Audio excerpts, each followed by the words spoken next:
वक्फ act काफ़ी समय से बहुत न्यूज़ में है और ये बताया जा रहा है कि सरकार इसमें कई चेंजेस करने वाली है। देखा ये भी जा रहा है कि साथ ही साथ भारत के मुस्लिम्स इससे खुश नहीं होंगे। मोदी हुकूमत वक्फ बोर्ड की ऑटोनॉमी को छीनना चाहती है और वो इंटरफेयर करना चाहती है वाकिफ के मंशे के खिलाफ कि किस तरह से उस वक्फ की प्रॉपर्टी को चलाया जाए, और ये खुद फ्रीडम ऑफ रिलीजन के खिलाफ है, नंबर 1। दूसरी बात यह है कि बीजेपी शुरू से वक्फ बोर्ड्स और वक्फ की प्रॉपर्टीज़ के खिलाफ रही है और इनका एक हिंदुत्व का एजेंडा है, आरएसएस का एजेंडा है कि वो शुरू से वक्फ प्रॉपर्टीज़ को और वक्फ बोर्ड को ख़त्म करने की कोशिशें करती रही है। सबसे पहले ये देखते हैं कि आखिर वक्फ एक्ट और ये वक्फ बोर्ड है क्या। वक्फ का सिंपल मतलब है कि कोई मुस्लिम है जिसके पास अच्छी खासी प्रॉपर्टी है, अगर वो मुस्लिम चाहे तो उस प्रॉपर्टी को अल्लाह के नाम पे किसी भी मस्जिद के लिए, किसी भी दरगाह के लिए, मदरसा के लिए या शमशान घाट के लिए अपनी प्रॉपर्टी को डोनेट करता है तो वो प्रॉपर्टी, डोनेटेड जो प्रॉपर्टी है वो वक्फ बोर्ड के अंडर चल जाएगी। शुरुआती समय में वक्फ बोर्ड का यही काम था। फिर समय आता है जब भारत का पार्टीशन हो जाता है और दो नए मुल्क बनते हैं, पाकिस्तान और इंडिया। पाकिस्तान जो सिर्फ मुस्लिम्स का था और इंडिया जो कि सबका था। अब पार्टीशन के दौरान पाकिस्तान से हिंदूज इंडिया आ रहे थे और इंडिया से मुस्लिम्स पाकिस्तान जा रहे थे। अब जो हिंदूज पाकिस्तान में अपनी प्रॉपर्टीज छोड़कर आ रहे थे, उन प्रॉपर्टीज को या तो पाकिस्तानी कब्जा रहे थे या फिर पाकिस्तान गवर्नमेंट उसको अपने अंडर में ले रही थी। मगर हिंदुस्तान में ऐसा नहीं हुआ। हिंदुस्तान के जो मुसलमान थे जो पाकिस्तान जा रहे थे अपनी प्रॉपर्टी हिंदुस्तान में छोड़ के, उन प्रॉपर्टीज को भारत सरकार ने साल 1954 में वक्फ बोर्ड को डोनेट कर दिया और वक्फ बोर्ड ने उसको टेक ओवर कर लिया और वक्फ बोर्ड को हिंदुस्तान के मुस्लिम्स ही चला रहे थे। और साल 1954 से लेकर 1990 के समय तक यही चलता आया। वक्फ बोर्ड इन्हीं प्रॉपर्टीज़ को मैनेज करता आ रहा था और जो मुस्लिम्स जो काफ़ी रईस थे, जिनके पास अच्छी खासी प्रॉपर्टीज़ थी, वो वक्फ बोर्ड को अपनी प्रॉपर्टी किसी न किसी कारण की वजह से डोनेट करते रहते थे और वक्फ बोर्ड उन्हीं प्रॉपर्टीज़ को मैनेज करता रहता था। लेकिन फिर आता है साल 1991 दोस्तों, जब बाबरी मस्जिद का डिमोलिशन कर दिया जाता है और देश का मुसलमान नाराज़ हो जाता है। वैसे ही हमारे प्रधानमंत्री यदि सोचते हैं वो दूसरे बाबर बन करके फिर यहाँ पर मस्जिद बनाएंगे,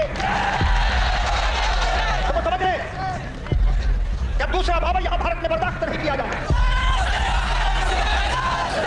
आप क्या समझते हो कि हम कोई गोलियों से डर गए थे? अगर ऐसा किसी को धोखा हो तो वो अपने धोखे को मिटा दे, क्योंकि गोलियां तो पड़ जाएंगी लेकिन सीने तो नहीं पड़ेंगे जो गोलियों का मुकाबला करेंगे।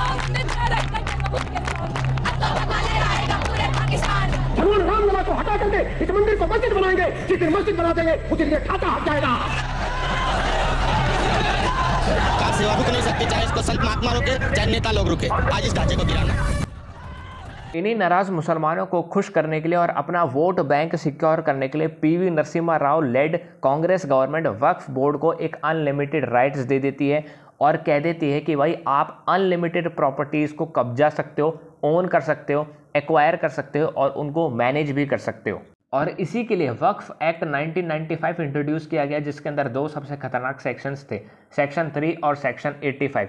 सेक्शन 3 ये कहता है कि भाई अगर वक्फ को लगता है, वक्फ बोर्ड को ये लगता है कि यह प्रॉपर्टी आपकी नहीं है, वक्फ की है या किसी मुस्लिम की है या फिर मुस्लिम से जुड़े किसी इतिहास की है, तो वक्फ आपसे आपकी यह प्रॉपर्टी ले लेगा और आप इस प्रॉपर्टी के जो डिस्प्यूट हुआ है, इस डिस्प्यूट को लेके किसी कोर्ट के अंदर भी चैलेंज नहीं कर सकते। लेकिन इसी के साथ ही सेक्शन 85 ये कहता है कि भाई अगर आपको चैलेंज करना है हमें, तो आप हमें हमारे ही कोर्ट में करो, जो कि है वक्फ ट्रिब्यूनल कोर्ट। और इस कोर्ट के अंदर भी अगर आप हमें सेटिस्फाई नहीं कर पाते कि ये ज़मीन आपकी है या नहीं है, तो हम आपको आपकी ज़मीन से बेदखल कर देंगे और ये ज़मीन पूरी की पूरी हम कब्जा लेंगे। इसी के साथ ही मार्च 2014 में लोकसभा इलेक्शन से पहले कांग्रेस 123 प्राइम प्रॉपर्टीज़ दिल्ली की वक्फ बोर्ड को गिफ्ट में दे देती है और फिर इलेक्शंस की तैयारी करने लग जाती है। और इसी के साथ ही काले कानून, ये जो काला कानून है, इसके ज़रिए वक्फ बोर्ड हज़ारों एकड़ की ज़मीन जो कि हिंदुओं की थी उनको छीन भी चुका है अभी तक। हाल ही में उदाहरण था कि तमिलनाडु के वक्फ बोर्ड ने तमिलनाडु के 6 गाँवों पर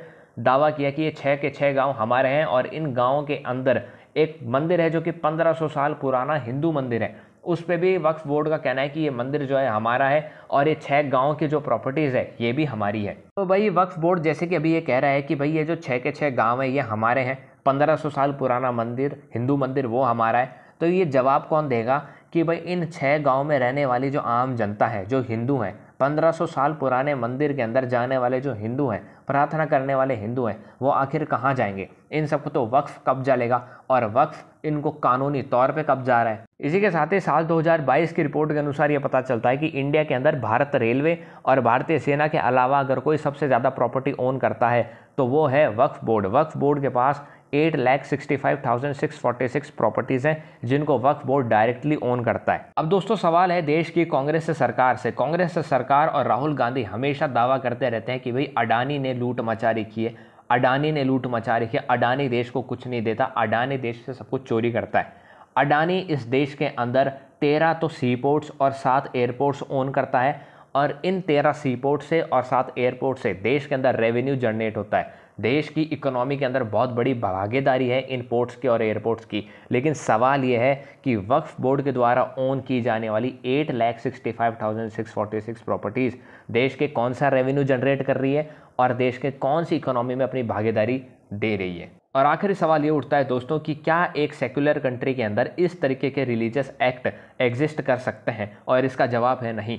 और इसीलिए शायद मोदी सरकार आने वाले पार्लियामेंट के सेशन के अंदर इस चीज़ के ऊपर सवाल उठाएगी और हो सकता है कि वक्फ एक्ट को या तो एब्रोगेट कर दिया जाए या फिर इसको ट्रिम कर दिया जाए। आप हमें सब्सक्राइब कीजिए। जय हिंद, जय भारत। हमें शेयर कीजिए।